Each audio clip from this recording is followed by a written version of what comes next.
Hi, good morning friends. I am Sendil New Star. Today பாருங்க friends, இன்னைக்கு எறா குழம்பு தான் வைக்கிறேன். அதில் என்ன போட்டிருக்கேன்னா கத்திரிக்காய், அந்த கிரீன் சில்லி இருக்கு இல்லையா, பிக் சில்லி குடமிளகா, அது ரெண்டு தான் போட்டு வைக்கிறேன். ஏன்னா முருங்கைக்காய் கிடைக்கல. ஃபஸ்ட்டு தேங்காய் எண்ணெய் ஊற்றிருக்கேன் இன்றைக்கி. தேங்காய் எண்ணெய் கொஞ்சம், நல்லெண்ணெய் கொஞ்சம் ஊற்றி மிக்ஸ் பண்ணிவிட்டு அதில் வெந்தயம், சோம்பு, சீரகம் போட்டிருக்கேன் ஃப்ரெண்ட்ஸ். நெக்ஸ்ட்டு பூண்டை போட்டுட்டு கொஞ்சம் ப்ரௌன் ஆன பிறகு வெங்காயத்தை போட்டு நல்லா வதக்குறோம் ஃப்ரெண்ட்ஸ். இது வதக்கின பிறகு நெக்ஸ்ட்டு அந்த கத்திரிக்காய், கிரீன் சில்லி, தக்காளி, நெக்ஸ்ட்டு அந்த மிளகாத்தூள்லாம் இருக்கு இல்லையா, மஞ்சள் தூள்லாம் மிக்ஸ் பண்ணி எல்லாம் வச்சுருக்கோம் ஃப்ரெண்ட்ஸ். அதை எடுத்து இதில் ஊற்றிட வேண்டியதான். புளி தண்ணி சேர்த்து வச்சுருக்கோம். அதில் இது உண்மையிலே நல்லாயிருக்கும் இந்த மாதிரி சிம்பிளாக செய்கிறதுக்கு. நெக்ஸ்ட்டு பார்த்தா இதில் இந்த எறாவை ஃபஸ்ட்டு சேர்த்துடலாம். இந்த எறாவை பார்த்தினாக்கா எண்ணெயில் தான் வதக்கணும். இதை கோகனட் ஆயில் இல்லை, அதனால் அந்த இது வருது பாருங்கள்.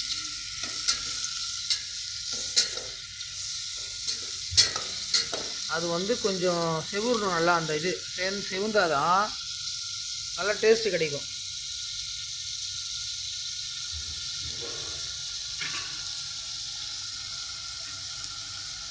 பாருங்கள்,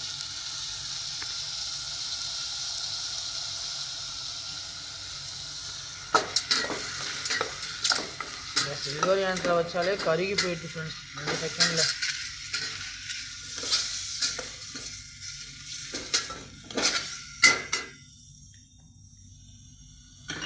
பாருங்கள் ஃப்ரெண்ட்ஸ், வதங்கிடுச்சிங்களா? இது எடுத்து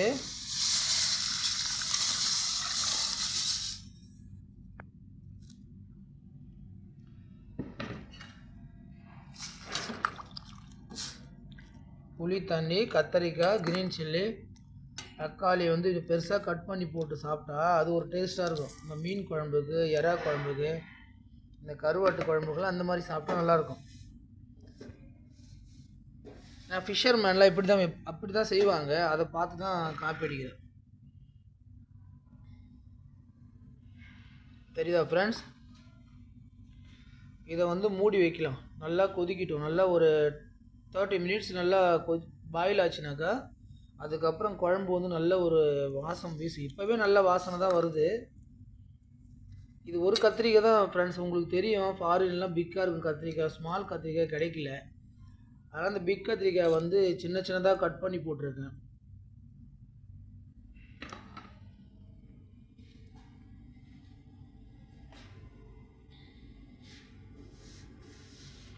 இப்படி சமைக்கும் போதே இப்படி ஒரு துணி வச்சு இதை துடைச்சி விட்டா க்ளீனாக இருக்கும் ஃப்ரெண்ட்ஸ்.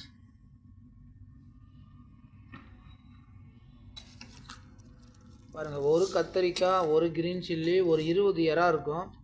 இந்த ப்ரான் பிக் சைஸ் ப்ரான் தான். அது அதனால தான் இதை பாருங்கள், ஒரு ப்ரான் 25 கிராம் இருக்குது பாருங்கள், பிக் சைஸு.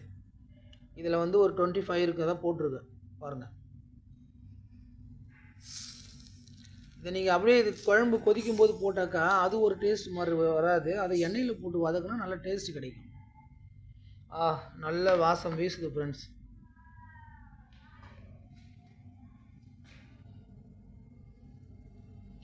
நெக்ஸ்ட்டு கொதிக்கும் போது காமிக்கிறேன் பாருங்கள் ஃப்ரெண்ட்ஸ். பாருங்கள் ஃப்ரெண்ட்ஸ், குழம்பு நல்லா கொதிக்குதுங்களா? இப்போ ஒரு 1/2 hour கொதிக்க வச்சா சூப்பராக இருக்கும். இந்த பாருங்கள், கத்திரிக்காய் தெரியுதா, எறா தெரியுதுங்களா? அதை பாருங்கள். இந்த ப்ரான் பார்த்தா பிக் சைஸ், கிரீன் சில்லி கூட இருக்கா பாருங்கள். இந்த மாதிரி எறா குழம்பு வைக்கும்போது அது ஃபிஷ் கறி மாதிரி தான் இருக்கும். ஆனால் நல்ல டேஸ்ட்டு கிடைக்குது பாருங்கள். இது கூட கத்திரிக்காய், முருங்கைக்காய்லாம் போட்டால் நல்ல டேஸ்ட் வரும். ஆனால் முருங்கைக்காய் இல்லை, அதான் கத்திரிக்காய் மட்டும்தான் இருந்தது. அதுக்கு தான் கூட கிரீன் சில்லி சேர்த்துட்டேன். பார்க்கும்போதே தண்ணி ஊற்றுது நாக்கில். பாருங்கள் ஃப்ரெண்ட்ஸ், தெரியுதுங்களா? இன்னும் ஒரு 1/2 hour கொதிச்சா போதும். இதில் 2 முட்டை சேர்த்துருக்குறேன். அவுக்கிறது பாருங்கள், 2 பாயிலிங் எக்கு போட்டிருக்கேன்.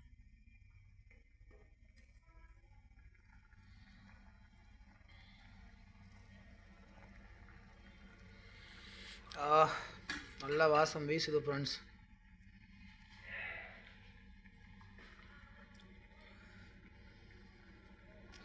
நீங்கள் இந்த மாதிரி வந்து எறா குழம்பு எந்த மெத்தடில் வைப்பீங்க நீங்கள் கமெண்ட் பண்ணுங்கள், அதை மாதிரி ஃபாலோ பண்ணிக்கலாம்.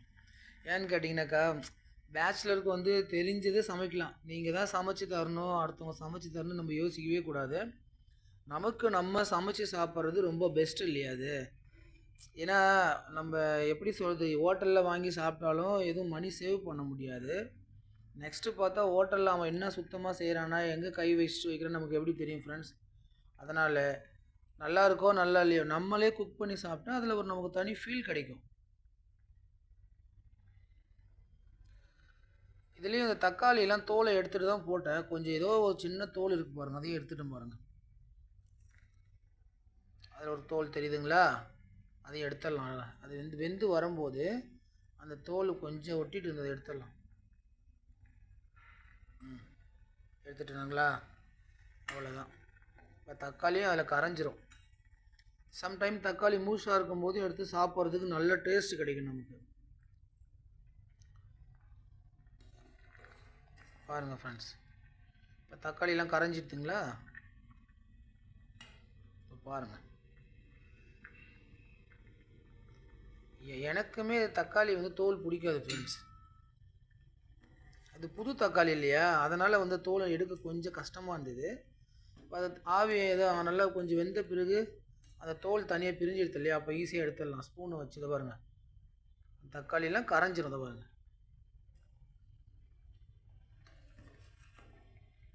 எக் போட்டிருக்குண்ணா, பிரிஞ்சால், க்ரீன் சில்லி, இதை பாருங்கள். ஒரு எறா அதை ஓடி போச்சு பாருங்கள். 25 பீஸ் தான் போட்டிருந்தோம், பிக் சைஸ் இது. நான்லாம் ஒரு 2 தான் 3 தான் எடுத்துக்குவோம் ஃப்ரெண்ட்ஸ். இதை பாருங்கள் ஃப்ரெண்ட்ஸ்,